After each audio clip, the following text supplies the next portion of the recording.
Salut à tous, la team OL, Thomas M. Show pour Lyon Fan TV. Très heureux les gars de vous retrouver pour une nouvelle vidéo. Vous avez vu, j'ai essayé de faire pas trop fort mon lancement, puisque certains, quand ils écoutent dans leur casque, eh bien, ont les oreilles comme ça ou vont peut-être devenir sourds à force.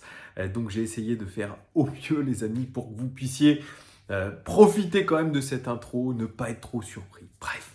J'espère que tout le monde va bien les amis, que vous avez passé un bon début de semaine après cette victoire contre l'OGC Nice qui fait toujours très plaisir les amis.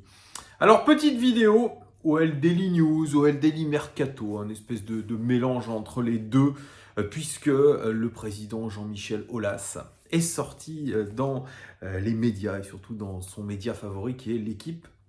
Je crois qu'il a parlé aussi un petit peu sur RMC. Voilà, il est sorti de son, je dirais pas de sa réserve en tout cas, mais il a fait une sortie un petit peu médiatique pour parler des comptes semestriels de l'Olympique Lyonnais 2021-2022 du 1er juillet au 31 décembre. Donc il parlait un petit peu de ces comptes-là qui sont plutôt pas mauvais. Peut-être pas très bon à court terme, mais plutôt pas mal à long terme. Voilà, il s'est expliqué dans un super thread sur Twitter de Football, voilà, qui est un petit concurrent à cette chaîne, mais je trouve qu'il fait du très bon boulot, et notamment ce thread, je vous invite à aller le voir sur Twitter, qui est hyper intéressant puisqu'il détaille un petit peu la stratégie lyonnaise et qui détaille aussi les comptes de l'Olympique Lyonnais, les comptes semestriels, il vous les donne dans le détail. Il vous annonce notamment que l'Olympique Lyonnais a plutôt fait un bon mercato, notamment en arrivant à se délester de contrats et de salaires un petit peu mirobolants. Voilà, Marcelo, Slimani notamment, même, je dirais, en vendant Bruno Guimaraes. Voilà, on a fait une très belle opération. Bref, c'est tout détaillé, je vous invite à y aller. Donc, il y a un petit peu d'optimisme, je dirais, de la part de Jean-Michel Aulas qui dit qu'à court terme, évidemment, on fait comme on peut, on essaye de, je dirais, diversifier un petit peu les recettes de l'Olympique Lyonnais pour ne pas dépendre uniquement du football, tout en ne délaissant absolument pas le côté footballistique. Voilà, c'est ce que dit en substance Jean-Michel Aulas, mais il est revenu aussi sur les dossiers chauds un petit peu du mercato, et notamment les dossiers de prolongation de contrat. Et notamment, la prolongation de contrat de Maxence Cacré, on en a parlé, Antoine en a parlé dans un de ses éditos. Maxence Cacré, qui n'a toujours pas prolongé son contrat à l'Olympique Lyonnais, il a fait une récente déclaration à Canal+, une petite interview, je crois, c'était dans le Canal Football Club, en disant que pour l'instant, il n'y avait pas du tout de discussion satisfaisante entre lui, son entourage et le club. En tout cas, il y a eu des propositions, on en avait parlé un petit peu il y a quelques semaines. Il y a eu des propositions, mais qui ne sont pas réellement acceptées et acceptables par le clan Maxence Cacré, notamment sur le plan salarial, puisque Maxence Cacré touche aujourd'hui que, entre guillemets, 60 000 euros. Il réclame entre 150 et 200 000 euros pour prolonger, chose que pour l'instant l'Olympique Lyonnais n'est pas prêt de lui fournir. Il va falloir négocier. On sait que le président Aulas, il l'a dit là dans son interview à l'équipe, il apprécie Maxence Cacré. Il parle d'un joueur qui pourrait être l'avenir de l'Olympique Lyonnais, qui pourrait être peut-être à terme l'un des capitaines ou le capitaine de l'Olympique Lyonnais, l'un des leaders, un des joyaux de la formation lyonnaise. Mais pour l'instant, il n'y a vraiment pas de terrain d'entente. Il dit, voilà, moi j'entends beaucoup de choses. J'entends même Maxence dire que pour l'instant, il ne se voit peut-être pas à l'Olympique Lyonnais, mais il dit au fond de lui, Maxence a envie de rester à l'Olympique Lyonnais. Oui, moi je pense qu'il a envie de rester à l'Olympique Lyonnais. Et il a d'ailleurs glissé un petit tacle à Bruno Guimaraes. Il dit Bruno avait dit qu'il voulait rester à l'Olympique Lyonnais. Au final, on a bien vu qu'il est parti. Et pas uniquement de notre fête. C'est ça qu'a dit Jean-Michel Aulas. Donc un petit tacle glissé à Bruno Guimaraes. Oui, on a envie de prolonger Maxence Cacré, mais on sait aussi que ça peut être une valeur marchande assez conséquente aussi. Est-ce que Maxence Cacré a l'étoffe pour aller plus haut? Ça aussi, c'est une vraie question. Antoine des Éditos n'était pas forcément d'accord avec ça. Il disait de lui que c'était un joueur plutôt à 11 ou 12 sur 20, un joueur moyen de Ligue 1. mais qui n'irait jamais très très haut. Voilà, ça c'est l'avis d'Antoine. Je sais qu'il a été beaucoup critiqué. C'est vrai qu'il a fait quelques bons matchs récemment. Il a fait une première partie de saison nettement en dessous de ce qu'il peut faire. Ça c'est vrai, il faut le dire aussi. Il a fait notamment une fin d'année 2021 très très très compliquée sur le garde-boue, notamment avec des déclarations un petit peu dans la presse qui n'avaient pas été maîtrisées, je dirais.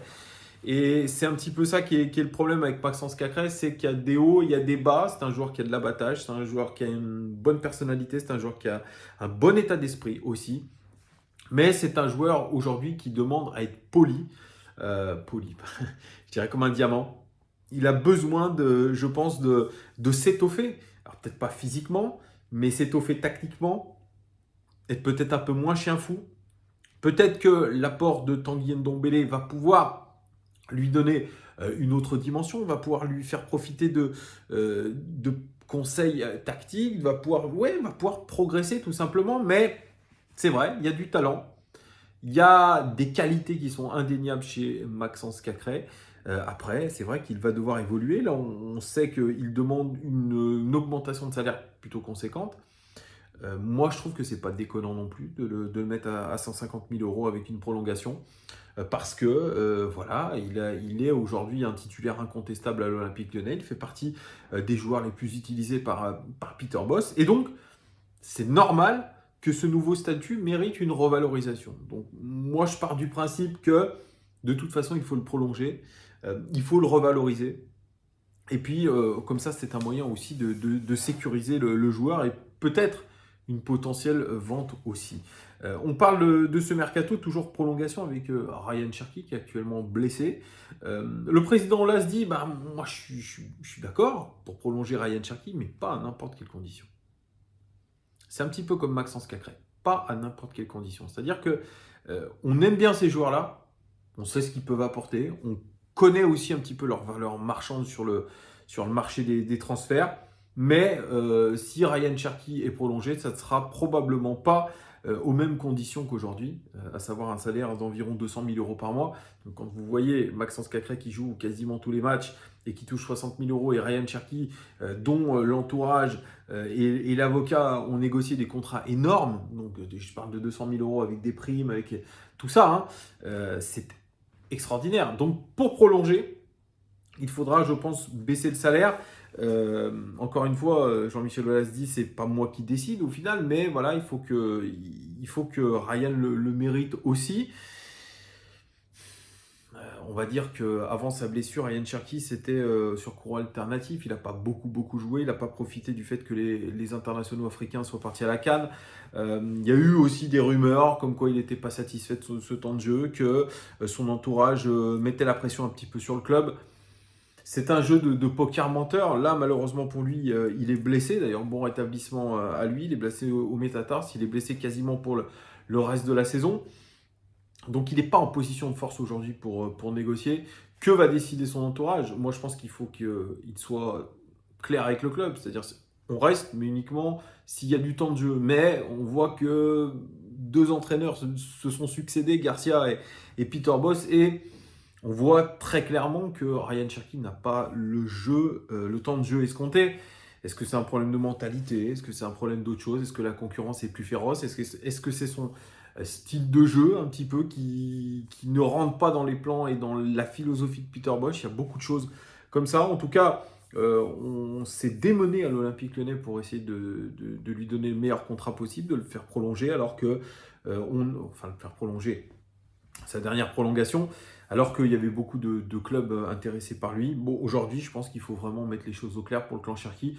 Et je ne sais pas encore aujourd'hui si la meilleure solution pour le clan Cherki et pour Ryan Cherki lui-même, c'est de prolonger à l'OL, de rester à l'Olympique Lyonnais.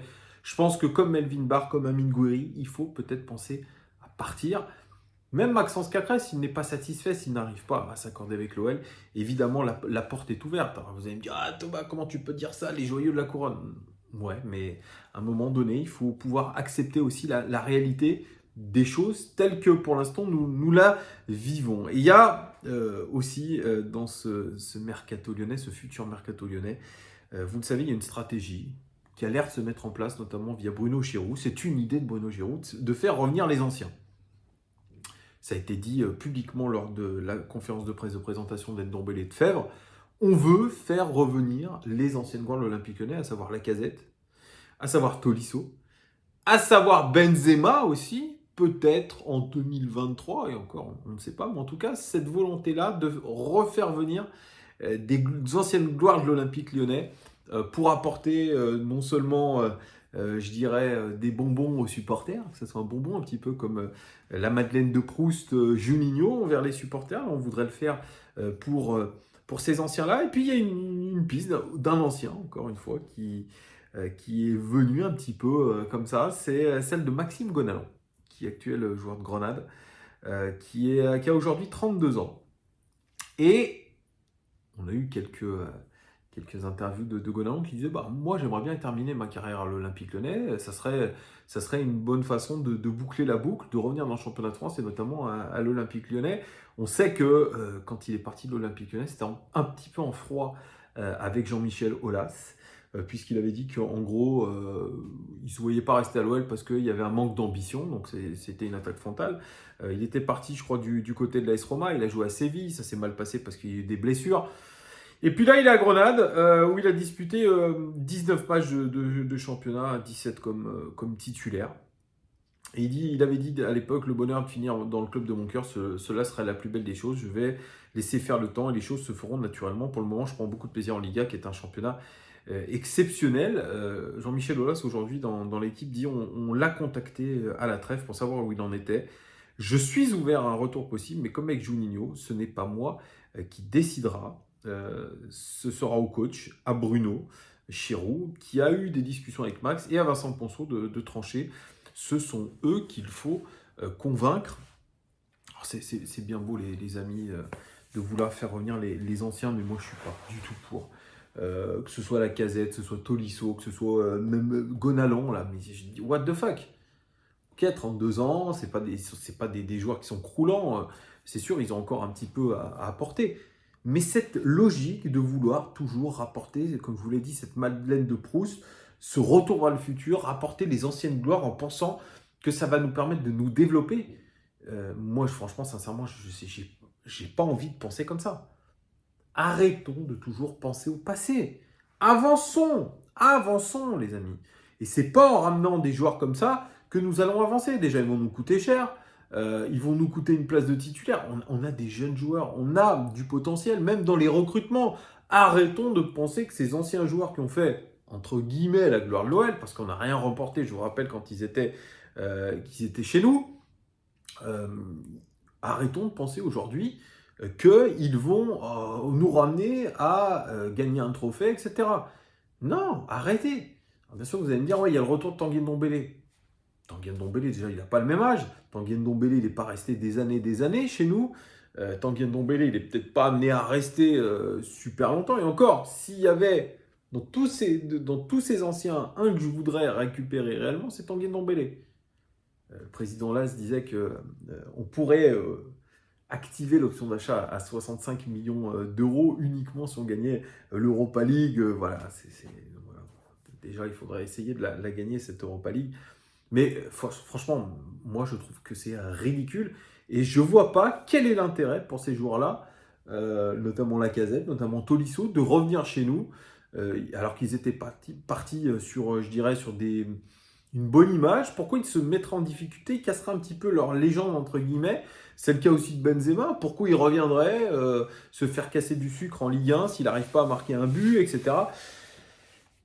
Voilà, il y a tout ça aujourd'hui qui me fait que moi, j'ai pas envie de voir les anciens revenir à l'Olympique Lyonnais. J'ai envie qu'on avance, j'ai envie qu'on travaille sur cette académie, j'ai envie qu'on développe un petit peu les joueurs qui sont déjà là. Vous me direz, vous, en commentaire, les gars, ce que vous en pensez d'ailleurs de tout ça, du retour des anciens. N'hésitez pas aussi à me parler des comptes de l'Olympique Lyonnais pour ceux qui ont un petit peu regardé. Dites-moi ce que vous en pensez. Je vous fais des gros bisous. N'hésitez pas à liker et à vous abonner à cette chaîne. À très vite, les gars. Ciao!